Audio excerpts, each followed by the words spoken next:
Imagine a Pokemon battle that lasts forever. And I'm not talking about a Gen 4 Blissey fight, okay? I mean genuinely forever. Is that even possible? What would that even look like?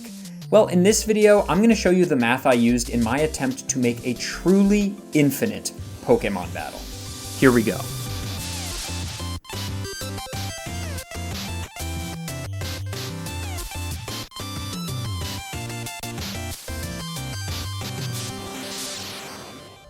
To get to our infinite battle, we first need to understand the one move that helps us get there. Now, there are a lot of moves in Pokemon, and most of them have pretty simple effects. But there are also really strange moves that belong in classes of their own, moves that require unique if-then statements to ensure that they work properly. One such move, and a personal favorite, is Super Fang. Super Fang is a really bizarre Rattata-line signature move that deals damage, but not like typical damage-dealing moves. Let's go straight to the holy text here. This is a reading from the book of Pokemon Stadium, Nintendo 64. If it hits, this attack cuts the target's HP in half. Learned by Pokemon with developed fangs. Pretty gripping stuff, just wait till you hear the passage on adultery. So, Super Fang cuts your foe's HP in half. Simple enough, right? Well, what if you have an odd amount of HP? Cut in half means divide by 2. If the starting HP value is even, great, dividing by 2 gives a whole number result. But if your opponent has an odd amount of HP remaining when you select Super Fang, the result will always be some whole number 0.5. In theory, this shouldn't really be an issue, but something you need to know is that Game Freak never allows HP values to be stored as anything other than whole numbers. They want the player-facing HP value to be completely accurate every time. When you look at your partner Pokemon's remaining HP in battle and it says 143, they want you to know that 143 is exactly how much is left. Now, when a number is x point blah blah blah, like 4.532 for example, and not just 4, in computer science we call this a floating point number, or a float for short. For our purposes though, whenever damage calculations are done for any move in Pokemon, the in-game functions will always force a non-floating point whole number end result, even if there are steps in the middle which result in a float. Forcing exact whole number HP reporting as a player-facing stat is good game design for a multitude of reasons, not the least of which because it allows you to be as informed as possible when selecting what move to use next, or precisely how many healing items to use, and so on. Okay, but that means we have a problem. If Super Fang always deals half HP in damage, how do we handle this odd number use case, given we always want a whole number final result? Given that half of all numbers are odd, this problem is going to come up a lot, so we need an elegant solution. Well, the game designers working on Generation 1 basically had two options. Since the result is always some number 0.5, they have to decide if they want to round up or down to the nearest whole number. Ultimately, the designers wound up choosing rounding down to the nearest whole number instead of rounding up. Now, we could sit around all day and speculate why they made this decision. Maybe it was something to do with the fact that if half the time the move does a little more damage than you're anticipating, maybe that's psychologically more noticeable than if you do less damage than you're expecting half the time. I don't know, but regardless, that's what they chose. Given that, let's derive exactly what Super Fang's damage should look like when you select an attack. To start, we need a floor function. If you've ever wondered if there are mathematical symbols for rounding up or down to the nearest whole number, there are. They're called the ceiling function and the floor function, respectively. I really like how these functions look. Whoever designed them did a great job at visually explaining exactly what they do at a glance. So we've got a floor function, and inside we make a fraction where the numerator is the target's current HP value, and the denominator is 2. Awesome, we're good to go. Small problem. What do we do if the target has only 1 HP remaining? Well, if we plug an HP value of 1 into our equation, we get 1 divided by 2, which is 0.5. Then the floor function returns 0. If we're the game designers, is this really the behavior we want? A player is right at the end of a difficult battle, the target has just a sliver of health remaining, they select Super Fang, breathe a sigh of relief thinking it's finally over, and then it does nothing? Ideally, we'd like an end user to be able to win a battle by only ever using Super Fang, even if it's a really inefficient battle strategy. This is kind of a classic programming issue. You always need to remember to take into account your edge cases. For Super Fang, the edge case is definitely this 1 HP remaining scenario. What's funny is that if they just chose to round up instead of down, this wouldn't even be a problem, since 0.5 rounded up is 1. But unfortunately, because we already decided we want to use the floor function, that means we have to write an additional line of code or two. But but luckily the fix is pretty simple. We don't need to waste any time having a function run a calculation here. We'll just write the code such that there's an if-then statement that accounts for the case of 1 HP and has the move return 1 HP of damage in that case. For example, the code might look something like this. If the target's HP value is exactly equal to 1, return 1 damage. Else, run the floor function of current HP divided by 2. Nice, the move is now functional, and I think it'll behave how a player would expect it to.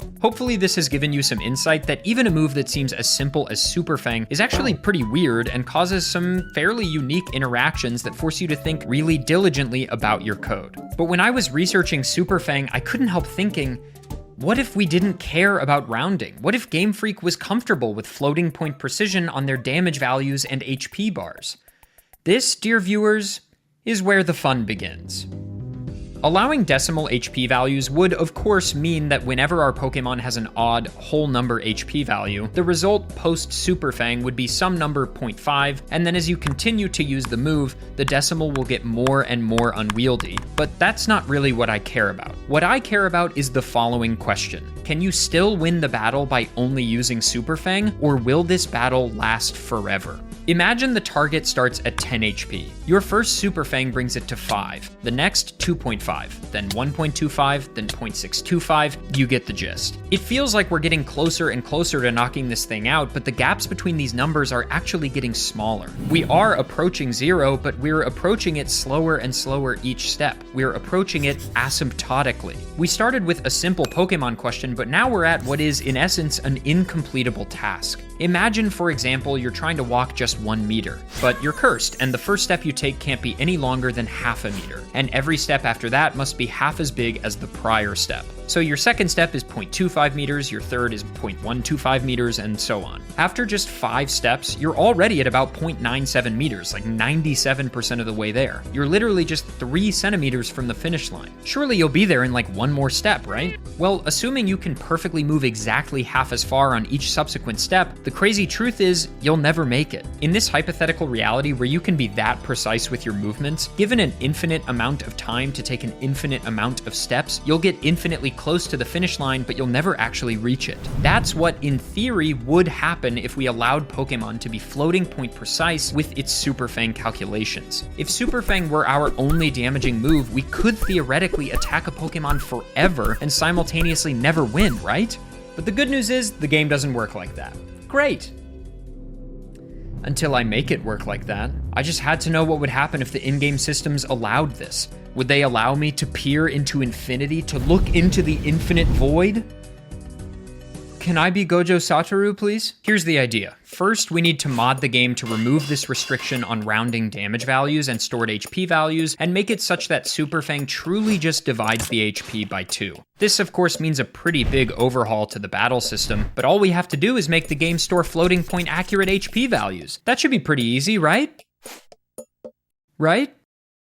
Hey you, struggling to decorate? Not now, disembodied voiceover advertisement guy, okay? I'm not in the mood. I'm just trying to figure out what to put on my walls. Well, I'm actually here to help you this time, because this video is sponsored by Displate. This time? So you admit you're usually here to just torture me. Displate makes super premium metal posters with a truly incredible number of options from some of your favorite IPs. Check out this sick Halo 3 Displate, this awesome still from JJK featuring your favorite character Nanami, and this Elden Ring map displate, which is actually in their Textra style, which creates an awesome textured finish to give a cool tactile look and feel to the elevation of the lands between. Wait, that is cool. Also, displates are super simple to install and even easier to swap between. Ichiraku Ramen not suiting your fancy anymore? The magnet installation means you can just remove that displate and swap it for Baby Dragon. Kablamo! Kablamo? Do you have a catchphrase now? They also have a custom option on their website allowing you to use your own designs or pictures to make a custom displate. Check out this sick 8F logo displate I made. So if you want to get some high quality metal art for your home, use the discount link in the description or code 8F at checkout to get 31% off 1 to 3 displates or 41% off 4 or more displates.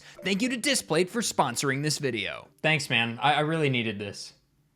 Kablamo! Welcome to a very slightly modified version of Pokemon Emerald that allows floating point damage and HP values. I have to give a massive shout out to @sign here, my accomplice in modding all of this. I tried to modify this myself at first and literally didn't even know where to start. So @sign is responsible, and thank you so much @sign for doing all of the hard work to make this thing a reality, because I really want to make the infinite Pokemon battle. So to get started here, we are going to go to the starter selection that's standard at the beginning of Pokemon Emerald, and you'll very quickly see that a couple of things are different. If we go to the picnic basket, we've got Raticate. Now, Raticate is not typically a starter, obviously, and Zigzagoon is not typically Tropius. Let me explain what's going on. So, our only move is Super Fang. We could have put this on a trainer battle later, but just to make it easily accessible at the beginning of the game, we put it on this starter battle. Now, Tropius has 4 moves. It has Safeguard, Attract, Sleep Talk, and Snore. 4 moves with maxed out PP that do nothing in regular game circumstances like this battle setup. And we have Super Fang. Now, when I click Super Fang, we're gonna do half the HP, right? But we just did 1.25 times 10 to the first, also known as 12.5 HP of damage. So as you can see, we're already doing floating point HP values. And my goal here is to see how deep we can take this thing. At what point will the GBA's internal hardware just fall apart? What decimal HP value will it finally consider so small that it literally can't hold it in the register anymore? Or will it go on forever? I genuinely don't know. I'm not sure. So as you can see, we just did 3.12 times 10 to the 0th, or 3.12 HP of damage, and @sign really cleverly added the scientific notation so that we can easily read how much damage we're doing, even when the value gets really small. Now, our only move here is Super Fang, and Tropius has 4 moves that don't do damage to me, but it could run out of PP eventually, and so could we. So in order to make this battle possibly truly infinite, I've devised something a little special. The reason we're looking at Tropius right now is in later generations, Tropius gets an ability called Harvest. When Harsh Sunlight is active, like it is in this battle, Harvest allows you to recreate a berry you just used. So in this case, a Lepa Berry, which restores 10 PP to a move that's run out of PP or is really low on PP. So Tropius will never run out of PP. But the clever thing we've done is we've given Raticate Harvest as well, an ability it doesn't typically have, but you could conceivably make this happen using Trick in a clever way, like in a double battle or something. We just wanted this to be as early in the game as possible so we could test it easily. So we've just given Harvest to Raticate, and it is holding the Lepa Berry, meaning we will never run out of Super Fang PP, and Tropius will never run out of the million PP it has across Safeguard, Attract, Sleep Talk, and Snore. Again, moves that do nothing. That's why we have Harsh Sunlight and Harvest, and why this battle will genuinely last forever. Now, of course, it can also last even longer if I miss Super Fang, which will just sometimes happen. The move is like 90% accurate, I think. But yeah, we're gonna start to see move values so small, it doesn't even register. It looks like Tropius has no HP left. But of course, we know that it can store now values way smaller than 1. We are now looking at 10 to the -1st, so we're in true just decimal floats. There is no whole number out front anymore. So as you can see, we're now dealing damage values far less than 1, and the game can't even show it graphically on the HP bar anymore, but we're doing damage at 10 to the -1st. And of course, Attract doesn't do anything to me because we're both male. So I created these very specific circumstances and gave them to @sign, and he just masterfully actually created them in-game. We're now doing 10 to the -2nd damage. That order is ridiculous. But I want to see just how far we can go. At what point will the hardware truly fall apart? Or will it ever? Can it actually store really small numbers? I think that due to the 32-bit limitation of the Game Boy Advance hardware, I think once we cross a certain threshold, it will just break. It won't be able to store the number anymore, or maybe it will underflow, causing some other weird problem to happen. I don't know. But I am now going to start over, and I'm going to turn the move animations off and speed this up for you. Turning the move animations off will speed it up for me, but I'll also speed it up for you in post right now, so that you don't have to watch this really long, potentially never-ending battle. I just want to see how far we can go. time for a check-in. I think we've had Harvest proc 5 or 6 times so far. So I've done somewhere between 56 and 66 moves. Obviously, a good amount of the Super Fangs have missed, about 10% of them. But we're already doing 4.23 times 10 to the negative 20th damage. So that is 4.23 with 19 zeros in front of it. So this is a very, very, very small number that we are currently doing to Tropius. And of course, Tropius is just trying everything it can to damage me, not knowing that, of course, it never will. It literally can't damage me. It will never be able to, which is maybe sad. But also, I'm going to send you back into the world of Speed Up because this is still going to take a while, I think.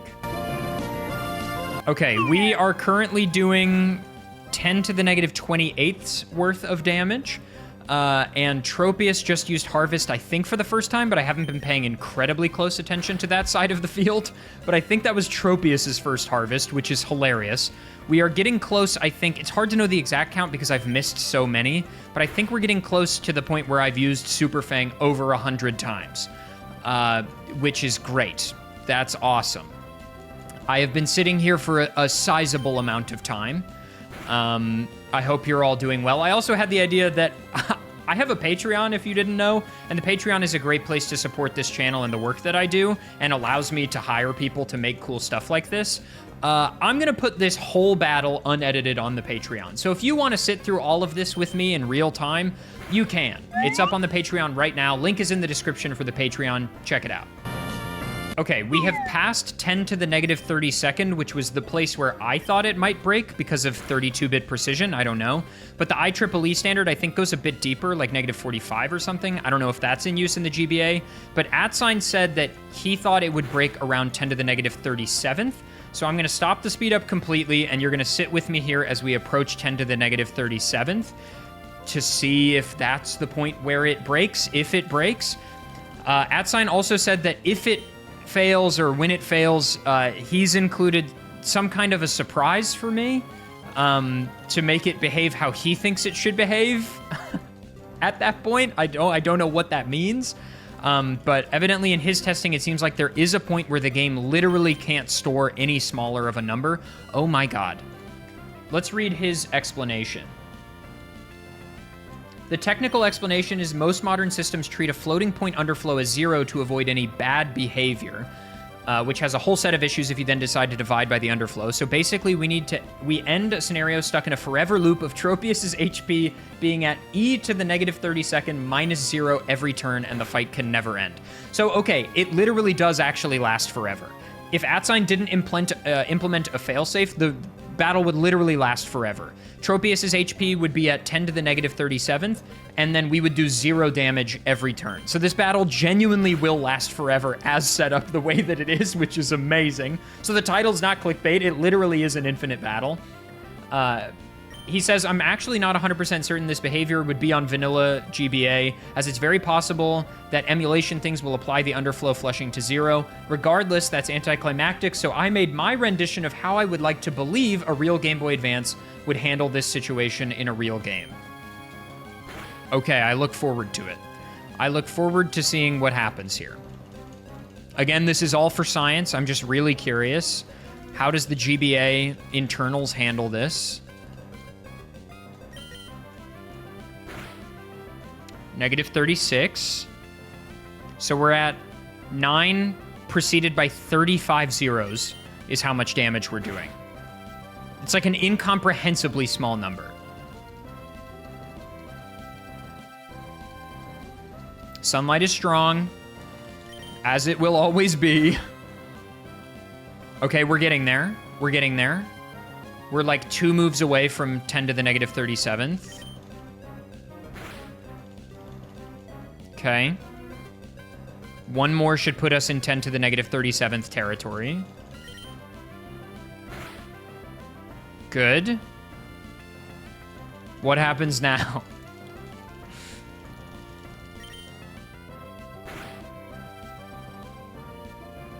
Okay, it hasn't broken yet.